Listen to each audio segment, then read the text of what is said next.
Hey everyone, I just thought I have to do this live before I'm going to be going out, but there's a lot going on today. I updated yesterday just about that Israel, like, on the cusp of a hostage deal, talking about it. Hamas wasn't answering, and then there was an attack by Hamas on Israel from the southern Gaza Strip. They actually ended up, I think they fired some rockets or RPGs, I'm not sure, um, at Israeli soldiers on the other side of the crossing between Israel and Gaza. And two of them were killed. And in addition to that, oh no, four of them were killed. Two were killed up north in a different attack. But since then, Israel was like, that's it, we're going in. We're going into Rafah. We've been holding off for so long. So that's it, we're going in. Rafah is this city, and the conquering of which has been held up by both Israel and the rest of the world as being like the only thing that can definitively end this war. Now, not sure that's necessarily true, or that's 100% the case. I think people might be overstating that. What's happening? Yes, you can. You're welcome. Put them back when you're done. So, but but the U.S. was opposed to it. I'm sorry for repeating the same thing every time, but in case anybody's new to this and hasn't heard, but the reason Rafah, the city, is controversial for the rest of the world is that all the Palestinians that were evacuated and displaced from their own homes, which because that's where the military was operating before, they fled to Rafah. So there's an extra 1 million people, which is 50% of the population. They're there. The child connected my AirPods. Okay, he disconnected them. Sorry. Okay, so so everybody is fearing a lot of civilian deaths and a lot of danger to civilians. Obviously, like if this happens, if the military goes into Rafah, but after the attacks yesterday, Israel said, "That's it, we're going in." Now, it was like as they're mobilizing, Hamas says, "Oh, we agree to the ceasefire / hostage deal that's on the table. So let's talk." And so suddenly, like, wait, what happened? Like, they kept everybody waiting for 5 days. Sorry, it's that hour. They kept everybody waiting 5 days. They said that they were going to, excuse me. Oh, there she goes. She got it. That they were going to respond, and they didn't respond for days. And then suddenly, Israel was like, we're going into Rafah. And they're like, oh, and they respond. So the other thing about Rafah is that that Israel claims that that's the last place that Hamas operates, the last stronghold of Hamas, and it's also where the remaining hostages are. Now there's 132 hostages. Wow, I'm watching this as I'm talking about the hostages. The hostage families are protesting all over Israel, and the protests are getting emotional and violent. Here, let's turn this around.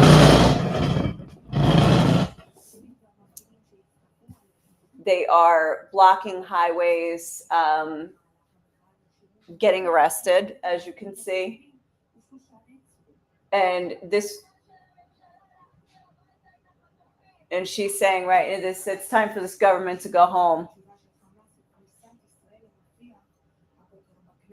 This woman, Aviva Siegel, she was released. She was a hostage. She was released. Her husband, Keith Siegel, is a hostage still being held there. She cannot believe that the army entered Rafah.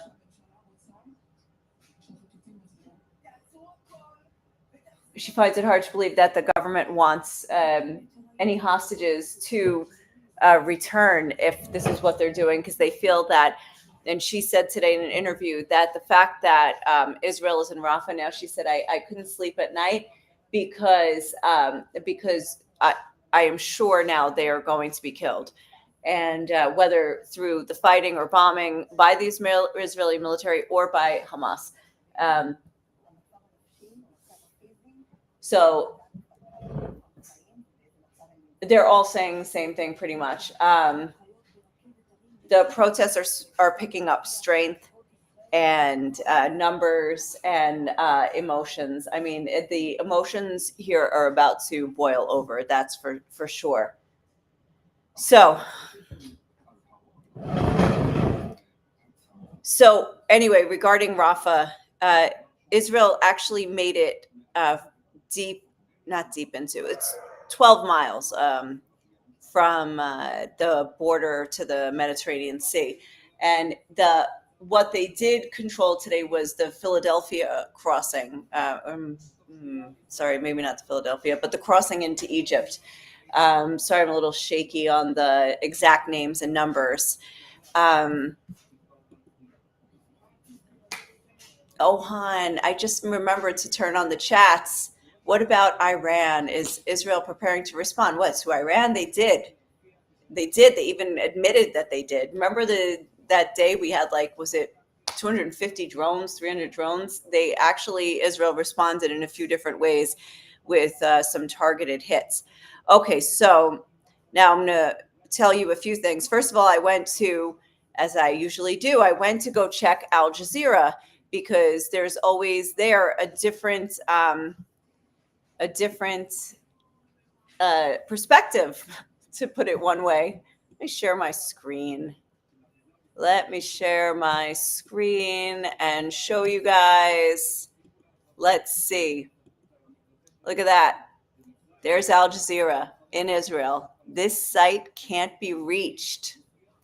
So I told you yesterday that Al Jazeera was banned from broadcasting here in Israel, but I don't know actually if it affects their broadcasting from Israel and if they're like shutting them down in the country, but I can't access it. Now, I didn't try on TV. I'm pretty sure I'm not going to bother now because I can't just go to a number. I have to like go through 108 channels to get there. It was channel 108, but I can't just get there.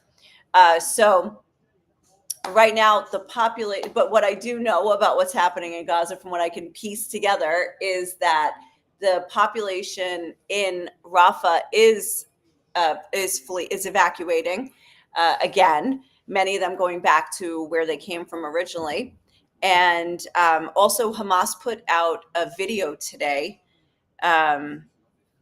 showing one of the hostages who they claim was brought to Gaza as a hostage, severely wounded, but then was killed in an Israeli airstrike after Hamas and Gazan doctors had saved her life. She was then killed. Now, this particular one, and I don't want to mention her name because it didn't go out yet in the media, and there's there's like ethical concerns about actually thanks, Ohan. I'm going to write that down. There's ethical concerns about releasing the names and Hamas propaganda videos and stuff like that. But I think that Israel had claimed that she was killed before. I'm not sure. I'll have to check. So also want to read to you something.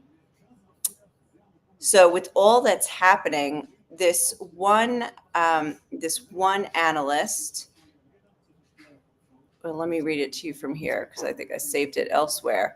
This one analyst said, "Oh, Lucas, can you see if somebody's at the door?" Okay. Oh, it's right there. The key's there. Just open it. Oh, really? That's so funny. Okay. So his name, Abu Ali, is the analyst, said that what changes should Israel make to its demands, especially now after it has taken control of the Rafah crossing? And he says, I am convinced that everyone aware of the situation in the Gaza war knows Hamas's main demands that it's unwilling to compromise on for the release of the hostages. First and foremost, stopping the war entirely. After that, the withdrawal of IDF forces from the Gaza Strip, the return of the displaced and the restoration of the Gaza Strip. Then and only then a serious prisoner swap. And what does Israel want? Only the release of the hostages? Question: why is Hamas's list so long and marketed so well? Each such demand line from Hamas is published and reiterated nonstop by officials and representatives, which only strengthens each of the demands individually as bargaining chips in the negotiations. Israel has to give something to meet each of Hamas's long list of demands. Does Israel only want the release of the hostages? That's it. Why? Over the past few months, the U.S. has been urging Israel to make decisions on the day after the war. This was crucial to them. Israel has publicly reprimanded even creating internal political conflict. Now the time has come for Israel to turn to the Americans, who are urging it with all their might to reach an agreement and ask about the day after the war. What will happen to senior Hamas officials? What will happen to Hamas weapons? Just as Hamas announces that their condition is a permanent ceasefire, Israel should now demand a threshold condition for any future agreement, which is the removal of senior Hamas officials from the Strip and the disarmament of Hamas. And he basically goes on to say that the U.S. can't refuse that, actually, that's something that the U.S., with all that it's been saying about Hamas, actually would have to agree to something like that and say, yeah, we should dismantle Hamas, and we will. So that is very interesting. Now, I have not heard that from anybody else. And now let me see. Netanyahu said today that Hamas's demands are very far from, let me find it, far from anything that Israel has agreed to, and that what they're saying, their proposal is meant to sabotage the entry of our forces into Rafah, he said.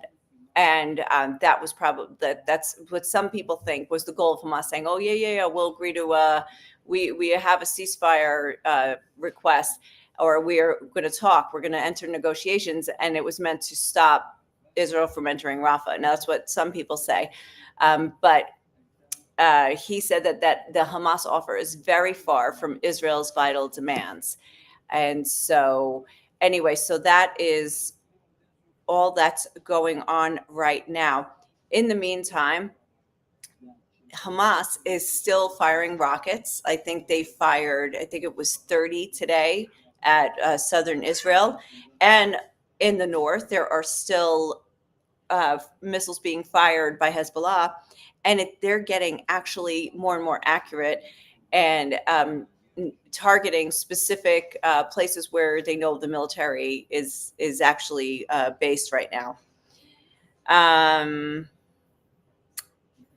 Think that is about all. This is going to be a short one, but just to say what's out there and what's going on, because we closed out yesterday by saying, like, there's a war happening, or the war is heating up again.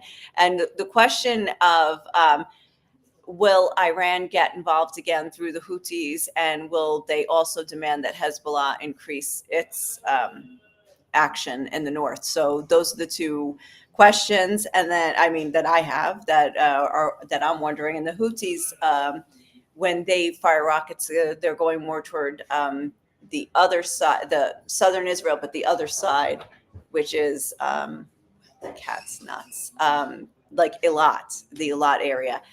Now, also, if you can find anything out about this, apparently, biggest hush hush news, maybe not even accurate, but I've seen a few reports that possibly there was an assassination attempt on the de facto ruler of Saudi Arabia, Mohammed bin Salman. So MBS, he goes by MBS. So, that's not reported. The media there would probably keep that under wraps. So we can't actually figure out if that's the case. So anyway, what else? I guess that's it. I'm going to think of something right after I hang up. What I would say, this being, I would say probably for a break from all the news, you have to go listen to the The podcast we just put out yesterday about the Eurovision, reviewing the Eurovision songs. I sat here with my two of my kids, and my parents were online at the same time, and we reviewed the songs that are going on. It starts today, I believe, in Malmo, Sweden, and it's going to be a wild show, as it usually is. So anyway, that's it for today. Thank you very much for tuning in. I will definitely share relevant news as it happens. And thanks again. And Ohan, thank you very much. I'm downloading Opera right away.